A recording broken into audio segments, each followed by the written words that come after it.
Hablaremos un poco acerca de las principales alteraciones de los maxilares y algunos síndromes en las cuales se puede manifestar.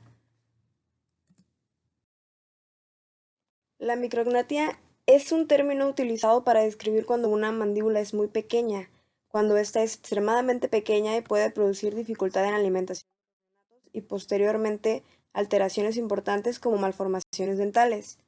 Un niño con este padecimiento tiene una mandíbula inferior y mucho más corta que el resto de su cara. Estos niños pueden nacer con este problema o se puede producir más adelante. Algunos casos son causados por trastornos hereditarios y en otros el problema es causado por mutaciones genéticas que no se transmiten de padres a hijos. Algunas condiciones que a menudo causan una mandíbula inferior más corta son algunos tipos de síndromes, como el síndrome de Pierre-Robin, trisomías 13 y 18, acondrogénesis, progeria, síndrome de mollido del gato y síndrome de Treacher-Collins. El prognatismo es un tipo de deformidad facial en relación con la base esquelética de la mandíbula o el maxilar, en donde cualquiera de estos sobresale más allá de la línea imaginaria predeterminada en el plano coronal del cráneo. Suele ser causado por diferentes factores, principalmente los hereditarios. Causa maloclusión dental, dificultad para hablar, morder y masticar. Cabe mencionar que en algunas ocasiones no es que la mandíbula tenga un tamaño superior al normal, sino que también por parte del maxilar superior puede tener un tamaño más pequeño respecto al que debería tener esta persona. El retrognatismo es una alteración existente en la mandíbula en que ésta tiene una posición retrasada respecto a la normal. Tiene origen en el hueso, ya que existe una falta de crecimiento del hueso mandibular, y es común encontrar también que hay una hipoplasia de esta, es decir, que tiene un tamaño inferior a lo normal. Generalmente también está asociada a un factor genético de tipo hereditario. El paladar hendido es un tipo de defecto palatino en la línea media que comunica fosas nasales y cavidad oral. Se debe a la falta de fusión de los procesos maxilares y o nasomedianos. El paladar hendido no es tan perceptible como, por ejemplo, el labio fisurado. Este puede ser una anomalía única o asociarse a otros síndromes. Las semanas de desarrollo que tienen importancia en esta alteración son la cuarta y la novena semana, pues son las semanas en las que se desarrolla esta parte. El labio fisurado es un defecto labial que involucra el cierre incompleto del labio. Este puede variar desde una leve muesca hasta una gran apertura que puede llegar hasta la nariz. Recibe distintos nombres según su ubicación. Puede ser unilateral incompleto, unilateral completo o bilateral completo. No se sabe a ciencia cierta la causa de este tipo de alteración, pero el niño puede estar más propenso a presentar una fisura labial si algún miembro de la familia ya la ha presentado. Algunos factores de riesgo para que se dé este tipo de alteración podría ser que la madre durante el embarazo esté tomando medicamentos, tenga alguna infección o tenga el hábito de tabaquismo o alcoholismo. La atrofia mifacial es una enfermedad rara que representa una atrofia unilateral progresiva de la cara, cuya causa es desconocida, pero el signo inicial más común es la fisura o surco indoloro cerca de la línea media de la cara. Su curso es lento y progresivo y se inicia generalmente en las primeras 2 décadas de la vida. En la boca podría ocurrir hemiatrofia de la lengua, labios e incluso glándulas salivales. La hipertrofia mifacial, por el contrario, es un aumento de las células, pero solo de un lado de la cara. Es una anomalía morfológica poco frecuente de la región maxilofacial, caracterizada por un hipercrecimiento unilateral de todas las estructuras faciales, incluyendo huesos, tejidos blandos y hasta dientes. Puede presentarse de forma aislada o relacionada con otros síndromes. También está asociada a obstrucción de las vías aéreas, pérdida auditiva neurosensorial o dificultades para tragar. Todas estas anteriores alteraciones pueden llegar a tener manifestación en algunos tipos de síndromes. Para comenzar, les platicaré un poco acerca del síndrome del primer arco branquial. Este síndrome corresponde a una falla genética de la irrigación del primer y también del segundo arco branquial, por anomalías en la conformación de la carótida interna y externa que derivan de los 3 primeros arcos aórticos. Este síndrome fundamentalmente compromete los elementos que se encuentran en la cara, como los ojos, nariz y boca, pero puede también llegar a comprometer los oídos externo y medio, el cráneo, el cuello, la columna cervical y las manos. La causa primordial de este síndrome es la falla de irrigación de la porción cefálica del embrión a partir de una malformación de la arteria estapédica, que corresponde a la fase intermedia del paso de los primeros arcos aórticos a la formación de las arterias carótidas primitivas, tanto externas como internas. Este tipo de síndrome más bien es una compilación de otros síndromes en los cuales tiene que ver alguna alteración que pudo haber ocurrido en el primer arco branquial, como lo son el paladar hendido, el síndrome de Pierre-Robin, hipertelorismo y el síndrome de Treacher-Collins. El síndrome de Pierre-Robin es una enfermedad congénita presente desde el momento del nacimiento, que se caracteriza por anomalías en la cara, boca y maxilar inferior. Su cuadro clínico incluye micrognatia, glossoptosis y paladar hendido o arco alto neonatos. Prevalecen en este los problemas respiratorios y de alimentación y pueden también ocasionar una obstrucción episódica de las vías respiratorias, hipoxia del lactante, desnutrición y falta de desarrollo. Tiene un origen etiológico genético asociado a alteraciones en el gen SOX. Se dice que este defecto se debe a un trastorno de crecimiento de la maxila y mandíbula por causas metabólicas influidas genéticamente y no por una obstrucción mecánica de la lengua durante la embriogénesis. Su importancia embriológica radica en que cerca de la séptima y 10ª semana de embarazo la mandíbula crece rápidamente, lo que permite que la lengua puede bajar de su posición pasando entre las dos mitades del paladar.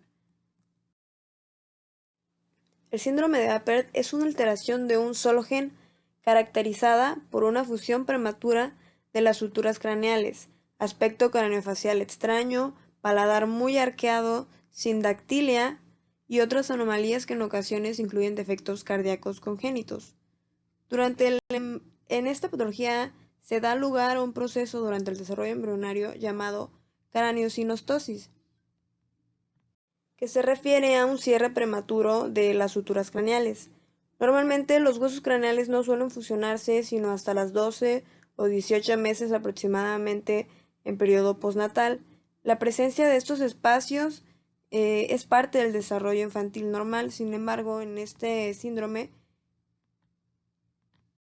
no se llega a dar este suceso de manera normal.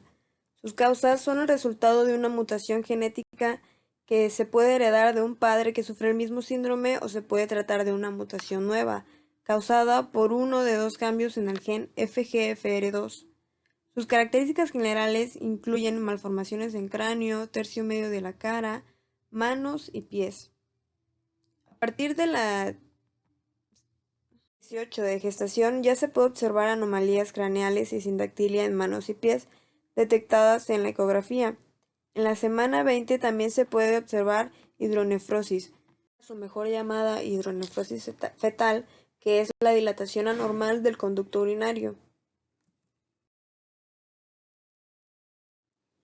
Las manifestaciones en los maxilares podrían ser que estos poseen un maxilar superior con paladar ojival, posible fisura palatina o úvula bífida, arco maxilar en forma de V, múltiples apiñamientos dentales, hiperplasia gingival generalizada, mandíbula que aparece en relación clase 3, alteraciones en el patrón de erupción de los dientes, encías que sangran con facilidad y en algunos casos posible macroglosia.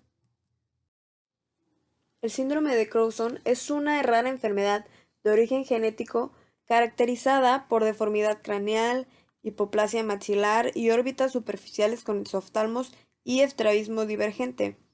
Las propiedades de la deformidad craneal dependen de las suturas afectadas, grado de afectación y secuencia de la fusión sutural. En este síndrome también se da lugar a una craneosinostosis, el cual, como ya vimos, es el cierre prematuro de las suturas craneales. Se desconoce la causa, pero este cierre prematuro puede propiciar a cambios en el encéfalo secundarios a la elevación de la presión intracraneal. Las deformidades de los huesos craneales y las cavidades orbitarias se deben también a estas. Los genes afectados son los genes FGFR1, 2 y 3. Todas las mutaciones de este gen dan lugar a la fusión de las suturas craneales y la hipoplasia de la bóveda media de la cara. Todo esto ocurre en la 7ª semana de gestación. Podemos observar entre las características clínicas que es notable la hipoplasia a mitad de la cara y exoftalmos. También hay prognatismo mandibular y una nariz que pareciera un pico de loro. El labio superior y el surco vertical medio del labio superior suelen ser cortos y el labio inferior descendente. Entre las lesiones de la boca incluyen la hipoplasia maxilar, que produce estrechamiento y compresión del arco maxilar con paladar alto y arqueado.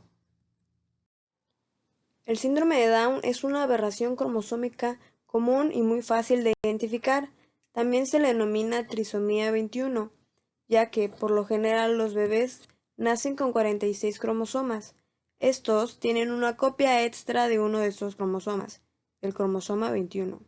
Las posibles causas incluyen el mosaicismo no detectado en un padre, exposición repetida al mismo agresor ambiental, predisposición genética a la no disyunción, un óvulo con cromosoma 21 adicional y ser hijo de madres mayores de 45 años.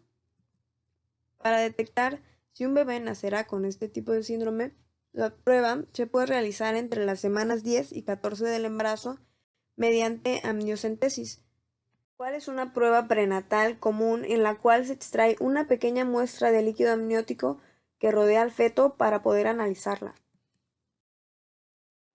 Entre las características clínicas podemos encontrar retraso mental. La demencia puede afectar a casi 30% de los sujetos y también después de los 35 años se pueden desarrollar cambios neuropatológicos como la enfermedad del Alzheimer. Poseen cráneo braquicéfalo, occipucio aplanado y frente prominente.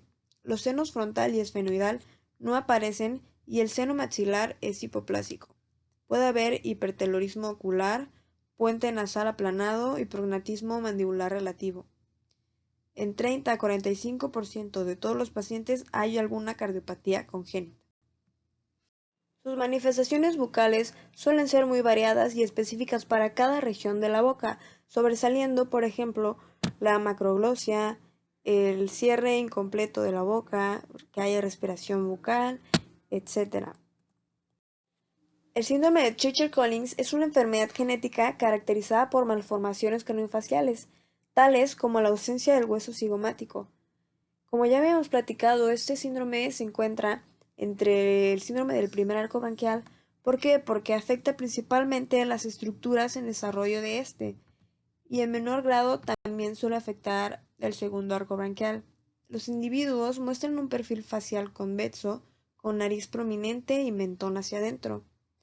Se transmite a partir de una modalidad autosómica dominante de herencia.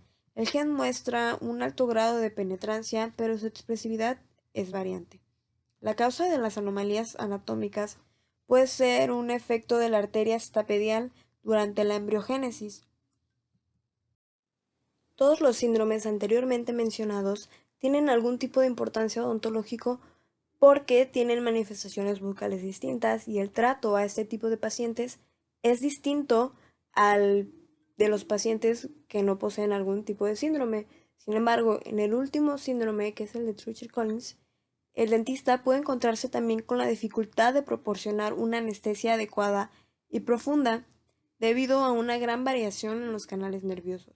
Proporcionar un tratamiento dental con anestesia general podría ser la mejor opción. Todos los pacientes afectados por el síndrome de Treacher-Collins muestran maloclusión y una mordida abierta anterior debido a una hipoplasia cigomática y mandibular. A menudo estos tipos de pacientes también pueden mostrar efectos en los músculos de la masticación y las articulaciones temporomandibulares. Cabe mencionar que aproximadamente el 25% de los niños que nacen con este síndrome tienen paladar hendido. Sin embargo, este se puede reparar cerca del primer año del niño. Muchas gracias y espero haber sido de ayuda.